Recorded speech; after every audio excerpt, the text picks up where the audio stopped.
koordinator profil itu Ibu Atira. Nah, ini. Jadi beliau nanti akan mengkoordinir semua tematik profil di 5 kabupaten. Kabupaten Bantai, dari atas itu supaya gampang ingat. Ya. Bantai, Makassar, Maros, Parepare, dan Citra. Kalau kemarin kita tahun lalu cuma satu wilayah di Makassar saja, sekarang kita 5. Ya sebenarnya kemarin ada permintaan juga ke Luhut Timur, ya. Kenapa Luhut Timur? Karena Luhut Timur kampung tak? Kampung saya. Ya. Pak Direktur lingkungan hidup juga dari itu orang Luhut Timur, ya. Enggak Luhut Timur, sejalan jauh. Ya kita sayang sama mahasiswa daripada dia menderita, kasih yang dekat-dekat saja. Baik, Bantai, kira Ibu Suci di Bantai. Mana Bantai? Katakan Bantai. Jadi DPK-nya Bantai ini Ibu Suci, ya. Kalau Ibu Atira ini DPK-nya Parepare, ya. Mana Parepare? Oke, thank you Parepare. Kemudian siapa lagi? Pak Hairul? Bantai. Jadi dua DPK per kabupaten. Siapa lagi yang hadir? DPK? Ibu Kurni. Ibu Kurni di Ibu Kurni di Parepare. Tolong lihat DPK-nya ya. Ya, kemudian siapa lagi? Ibu Sutra yang mana? Di Makassar. Saya Makassar. Ya, Ibu Sutra. Terus Pak Andi, siapa Pak Iwan Ridwan juga Makassar. Beliau lagi izin di ada tamu. Siapa lagi? Maros. Ibu Nisar. Mana Maros? Tolong dikenali DPK-nya ya. Kemudian Sabika, yang MC kita tadi ya. Sitrat ya. Maros. Mana Sitrat? Oh iya, Alia. Ya sama Ibu Ira. Mana Ibu Ira? Ira Tasfirawati. Itu saja. Sitrat mana Sitrat? Sitrat DPK-nya sama ya. Nanti setelah ini ketemu. Baik, kita pasang sabuk pengaman. Waktu tidak banyak. Ya, baik. Kenapa kita harus mengumpulkan data dari sekalian? Next slide. Karena dengan data itu kita tidak ngarang. Ya, kita ini masyarakat ilmiah, harus by data, ya, bukan by feeling, bukan dengan perasaan. Karena dengan data kita bisa dapatkan informasi yang clear, ya, tidak berdasarkan asumsi, dan kita bisa mengukur dengan baik apa yang kita lakukan. Ya, jadi di sini prinsip KKN tematik adalah evidence based dan partisipatif untuk keberhasilan program yang berkelanjutan. Saya ingin sampaikan ada sekalian dari 27 tematik yang ada KKN 116, ya, salah satu yang terbaik itu adalah KKN perubahan iklim, tentang perubahan iklim. Dan yang paling pertama melakukan pembekalan khusus. Ya, kami di KKN sebenarnya repot dengan tematik-tematik yang begitu ragam. Tetapi dampaknya sangat baik dan kita mau berdampak. Apa boleh buat kerepotan itu kita jawab dengan dampak? Ya, ada 27 pembekalan khusus. Yang dulu cuma sekali. Ya, besok pembekalan depo. Setelah itu dengan materi BPN. Setelah itu dengan yang lain. Ya, dan hari ini kita mulai. Ya, makanya yang tidak memilih tematik kerjasama kementerian, kita kasih di kementerian tematik yang ada di desa, kerjasama dengan Pak Desa. Next, tujuan pengumpulan data yang pertama tentu memahami kondisi wilayah. Ya, Anda ditempatkan di lokasi yang berbeda. Tentu datanya Sidra beda dengan datanya Bantai, datanya Parepare beda dengan Maros, Makassar juga beda. Ya, nanti Anda lakukan di lapangan. Kemudian melihat masalah dan potensi. Di balik masalah selalu ada potensi. Mahasiswa selalu kreatif, ya. Sekedar informasi ada di sekalian, KKN kita kemarin itu banyak mendapatkan penghargaan dari pemerintah daerah. Kenapa? Karena mahasiswa bisa melihat sesuatu yang tidak dilihat oleh aparat desa. Ya, biasanya kan begitu. Kalau kita sudah terlalu lama di tempat yang sama, kita akan menganggap sesuatu yang berbeda itu biasa saja. Ya, teman-teman yang tinggal di Angka, yang dekat tempat sampah, itu akan menganggap bahwa sampah itu seperti parfum. Iya. Kenapa? Karena tiap hari mencium bau parfum, ya kan? patung sampah. Tapi begitu ada orang luar datang, kalimat pertama, ya saya punya teman dari UNDIP datang, Pak, di sini dekat tempat sampah ya? Ya kok tahu? Ini bau sampah dalam hati saya. Saya sudah memaafkan sampah itu. Makanya Raja mengatakan anak-anak sekalian, jangan terlalu lama di tempat yang salah. Iya. Karena bisa jadi sebuah kesalahan menjadi sebuah kebenaran. Iya. Maka jalan-jalan lah. Tepuk tangan dulu. Tepuk tangan dulu. Dengan data dari sekalian, maka kita bisa menentukan program kerja. Program kerja tadi sudah disusun. Yang dibahas di pembekalan ini adalah modul yang sudah disusun oleh tim. Ya. Oleh sebab itu saya mengatakan sama teman-teman di tematik program yang tidak ada kita ganti. Kalau ada yang ngotot mau ikut, ya, dan memang kita butuh, misalnya ada keilmuan yang kita memang membutuhkan ilmunya, kita coaching supaya apa? Dia tidak menjadi penghambat di dalam pekerjaan lapangan di lapangan. Ya. Dalam tim ada sekalian, ke produktivitas kerja itu diukur dari tim terlemah. Ya, kalau ada mobil 4 bannya, 1 ban yang bermasalah tidak jalan di mobil.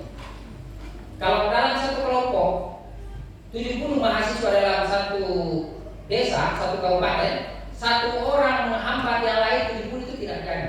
Makanya kita standarisasi pemahamannya lewat pembekalan khusus. Yang setengah-setengah kolonial nih, dampak saya berubah pikiran kolonial. Ya, masih ada kakak lain, kita kirim ke Timur Timur. Kita punya kakak di Timur Leste. Ya. Next. Nah, di sini, ya. Jadi sini kan dari sekalian adalah sistem informasi data indeks kerentanan. Yang digambar itu saya. Ya. Saya turun tanah mangrove. Ini lokasi pantai. Bukan untuk pencitraan, tapi untuk dipoto. Ada paha juga saya lihat itu. Iya itu ada. Enggak paha itu awal itu. Jadi sini adalah sistem informasi data indeks kerentanan, metode untuk melimitasi kerentanan wilayah, memetakan risiko lingkungan dan sosial, mengetahui kapasitas adaptasi masyarakat dan menentukan prioritas intervensi program. Nanti itu yang kalian lakukan di lapangan. Jadi jangan lagi ada mengatakan, saya pakai metode lain deh, diajarkan di kampus, dosen itu begini, begitu. Tidak. Itulah gunanya kita penerimaan persepsi di sini, pembekalan khusus. Ya.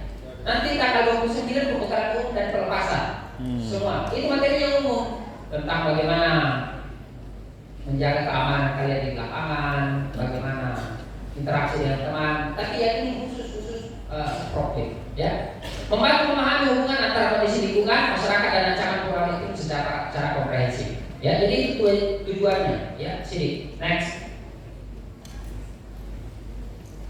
Ada 3 yang dianalisis di sini. Yang pertama adalah paparan exposure, tingkat keterpaparan wilayah terhadap ancaman banjir, kekeringan dan abrasi pantai. Yang ada pantainya, pare-pare pantai, ya tentu nanti akan melihat abrasi. Bahannya nanti akan dibagi dan di modul itu sudah ada. Ya. Kemudian sensitivitas, tingkat kerentanan masyarakat terhadap ancaman seperti keterangkutan pertanian, keterbatasan akses air bersih dan seterusnya. Ya. Berikutnya adalah kapasitas adaptif, ya, kemampuan masyarakat menghadapi perubahan melalui kelembagaan lokal dan infrastruktur pendukung. Tadi Pak Direktur dari Lingkungan Hidup sudah menyampaikan bahwa perubahan iklim ini adalah persoalan lintas batas. Iya. Ya. Jadi tidak bisa kita mengatakan bahwa jangan saya bukan saya.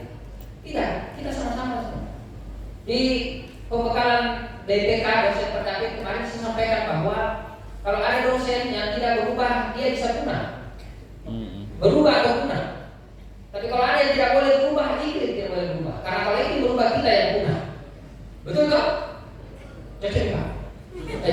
Karena artinya beliau saya ini, saya orang teknik industri. Justru saya yang merusak lingkungan. Ya, industri. Tapi saya sudah kasih tahu mahasiswaku, kita yang harus membatasi industri. Namanya green industry. Ya. Pokoknya ada solusi. Ya, next. Kita balik ini karena pengumpulan data sidik, ya, pengumpulan data, identifikasi ancaman, kemudian analisis kerentanan, pemetaan potensi, penentuan prioritas. Itu nanti dilakukan antara kalian dengan DPK-nya. Ya, kalau ada yang belum jelas baca panduannya. Bagusnya ini program anak-anak sekalian karena ada buku panduan yang disusun sebelumnya. Jadi nanti ada turun lapangan, kita adaptasi saja. Ya. Kalau KKN yang lain yang konvensional model zaman dulu, itu kan turun lapangan baru ketemu Pak Desa. Pak Desa susah dicari, ya. Baru orang rapat surat, banyak masalahnya. Ya, kecuali kalau nanya Pak Desa bagus, ya aman lah. Next.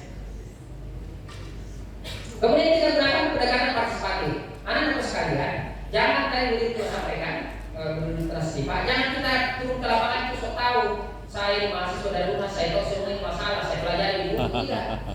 Kondisi lapangan berbeda. Maka kita butuh pendekatan partisipatif. Ya, semua orang memiliki knowledge yang berbeda. Semua orang punya pengetahuan yang tidak sama. Ya, kalau kita belajar tentang knowledge management, ada yang disebut dengan tacit knowledge, ada yang disebut explicit knowledge. Pengetahuan yang disampaikan, ada pengetahuan yang dipikirkan, yang belum keluar, ya, masih di kepala. Maka kita butuh partisipasi orang untuk bagaimana mengeluarkan ide-ide. Mungkin ada petani tidak pernah sekolah, tapi sudah 20 tahun bertani. Ya, dia tahu kalau cuaca begini akan begini nanti jadi. Kita ini baru baca buku satu, sok tahu. Ya. Jadi kalau partisipatif, anak-anak sekalian, saya sampaikan di beberapa kesempatan. Kalau Mas SMA masuk kampus, namanya balance, ini khas ya. Kebetulan saya juga masuk tim di awal. Tapi begitu Anda mau keluar dari kampus, ada namanya KKN. Ya, proses adaptasi supaya Anda nanti tahu bagaimana perubahan dan mahasiswa menjadi masyarakat. Partisipatif masyarakat sebagai subjek utama, jadi betul-betul masyarakat menjadi targetnya. Ya.